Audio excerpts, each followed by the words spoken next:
Hello YouTube, Make Mine Marvel here with another companion piece review. Today we'll be reviewing my Ironman Hall of Armor from Sideshow Collectibles and Legacy Effects. These are all 1/4 scale maquettes, and we're going to start off with the Ironman Mark 1. This is the Sideshow Ironman Maquette Mark 1. This is the only one out of the 5 that isn't done by Legacy Effects.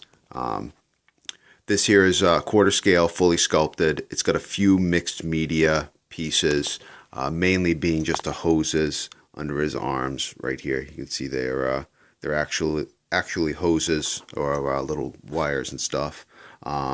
These gearings or the belts, they were like a rubber material as well. So the rest is fully sculpted. His arc reactor in his chest, it does light up. The on-off button is right there. That's off. That's on. It's not super bright, but it does look pretty good. This chest piece here is the battery pack. It hides the battery pack. The battery pack's right in here. It just slides right out. It's on a little wire. If I can get it out for you. There you go.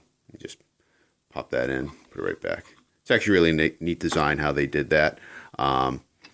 So unlike a lot of the other statues that have on the base, might have the batteries in the base and then the switch on the base, and then they have, you know, the connection and wires running up through the foot and the leg and the rest of the statue to do that. This here, it's all self-contained right in the chest, and the chest plate's held on by a couple of magnets, as you can see.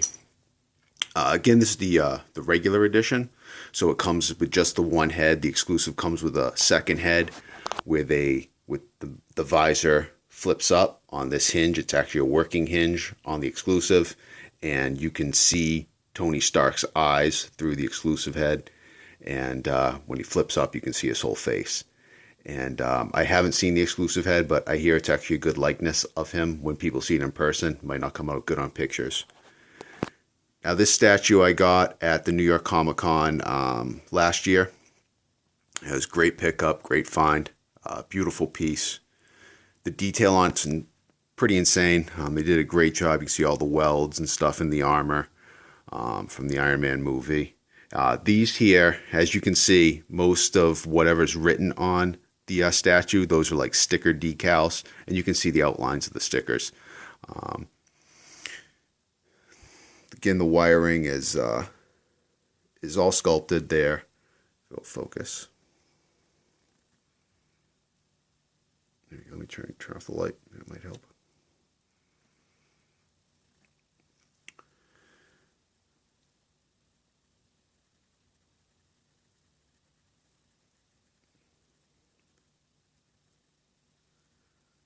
Again, great detail they did on this. The canvas that they used to cover his skin. Looks really good, sculpted real well. And the pants, the fabric, the sculpt, it looks like fabric.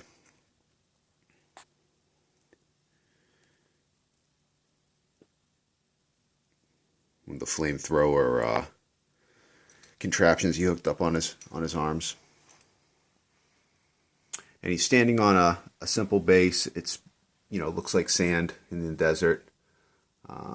And then the border of it looks just like welded metal. It's all polystone and sculpt. Little piece of styrofoam there.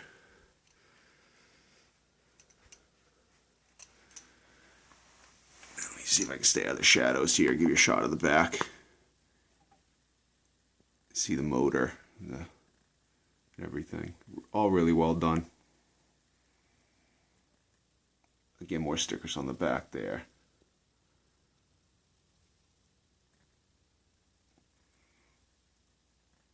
All right, we'll move on to the next Iron Man statue. Okay, this is the Iron Patriot from the Iron Man 3 movie. Again, 1/4 scale, fully sculpted, has a light up arc reactor and repulsor rays in the hands. Also on the switch out head it comes with. The eyes light up in the mask and everything. The head I have on it now, that's Don Cheadle's portrait from the movie. The plaque Came out real nice. A lot of issues with this one that people had with paint issues and stuff. I got real lucky. I got one that's almost perfect. I mean, there's a little tiny, as you see, little tiny paint splotches and stuff, but for the most part, there really isn't anything wrong with it. I like the unmasked portraits, or the ones with the visors up. I think they're pretty good representation of the character. They're not as good as Hot Toy face sculpts, but they're pretty decent. I think one nice feature would have been, if they included it on the statue, would have been if maybe they put lasers, or like a targeting laser, a red dot or something, inside the cannon. I think that would have been kind of cool if they were able to work that in. Also, if they put some kind of weapon system on top of his forearm, because it looks like he's pointing his hand at something he's going to fire off of his forearm, or from his hand, or something like that. That might have been a nice touch. Just like the Mark 1 maquette, this one here, the stickers, as you can see, the decals, the words, they are stickers that they got on it. The rest is all painted. It's all fully sculpted.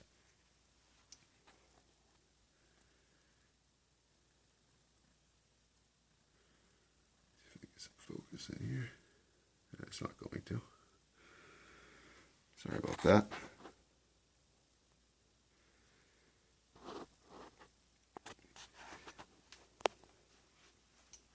They're doing a new War Machine Mark II maquette that's same exact sculpt as this, except obviously it's done in the War Machine gray colors like this one is, and it has an Ultron in place of the hooks and pulleys from the crane. Let me see if I get a picture of the lights off for you. Is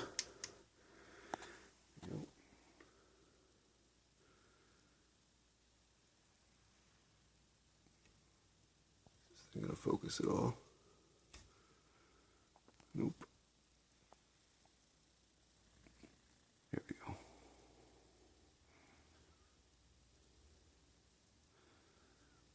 All right.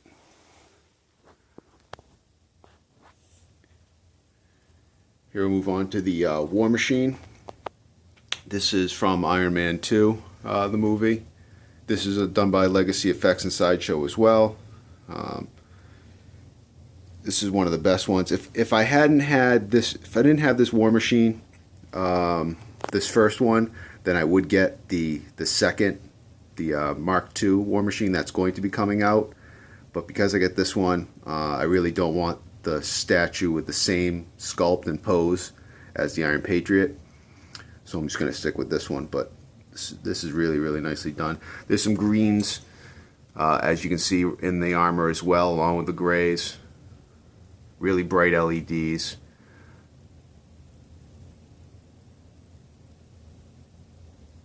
Got all the spent brass down by his feet. They muddied up the paint and stuff on his feet too. I love the weapon systems on the back of his forearms. And of course a big chain gun. The minigun up there, thing's awesome. Now the minigun does come off. It pivots at this little point here for when you put it in the styrofoam and when it's shipped. Once it's displayed though, it doesn't really move. It only moves a tiny bit. So I can show you. So it just moves back and forth just a little bit.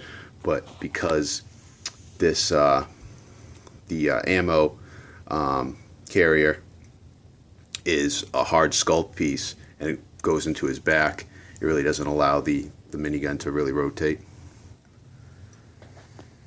It would have been neat if Sideshow was able to make the actual barrels spin.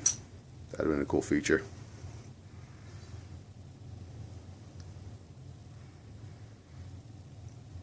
And with all these statues, you have the option of putting in either batteries, which these are running off of, or they have a power cable too.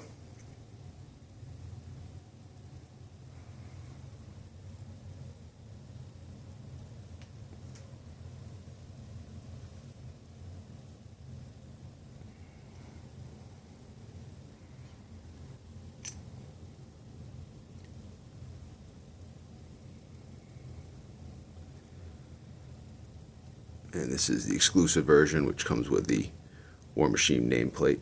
The regular has everything just but this. This is the Mark 6 Ironman, again from Ironman 2. This is one of the best Ironman statues made. Really well done. Detail is it's just really nice on this. They gave this more of a battle damage look than the War Machine. You can see the paint scrapes on his chest plate, on his shoulders, and he's got a little paint scrapes here and there, which it was a nice touch. It was a good feature. I mean, the pose and the base and everything is in the middle of him and War Machine in a battle, like the movie scene depicts.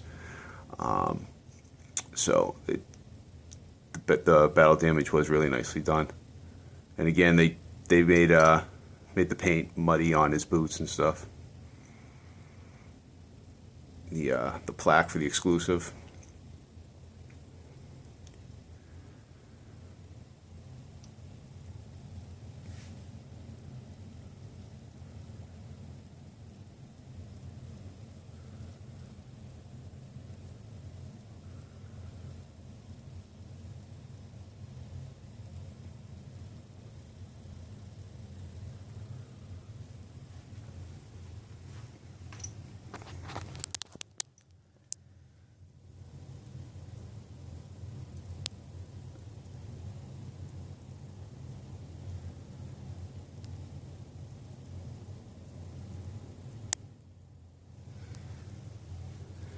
And the newest one to come out, this is the Ironman Mark 42.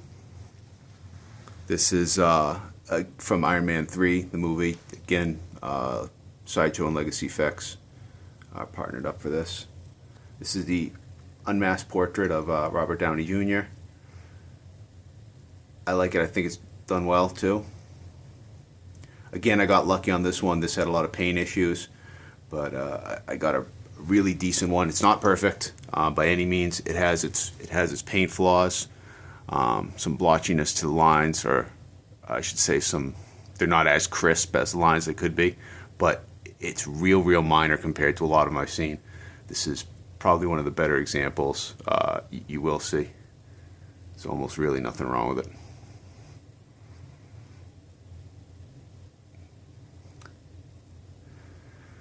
Again, it comes with the plaque.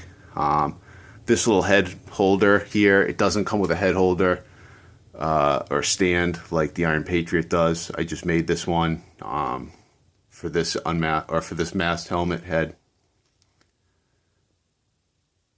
This base too is a little more of a silvery gray than the Iron Patriot, which is a little blacker. Base is just rubble with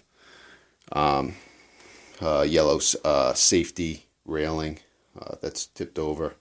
They did a nice job with the screws, how it got ripped out of the ground and everything. And then again, they dirtied up his feet as well.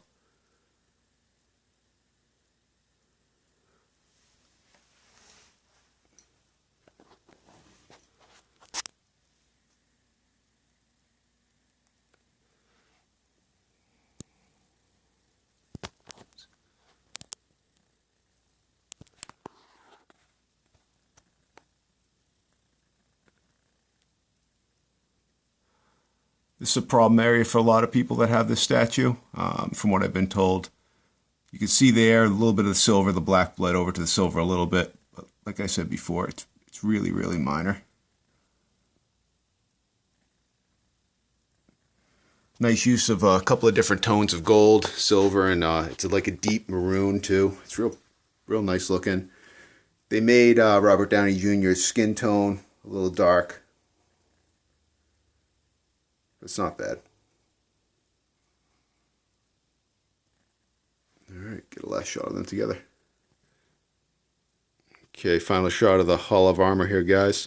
This is just as I'm coming down my stairs to the basement where I have all my statues set up. I've got the fleet of Iron Men here guarding the entrance.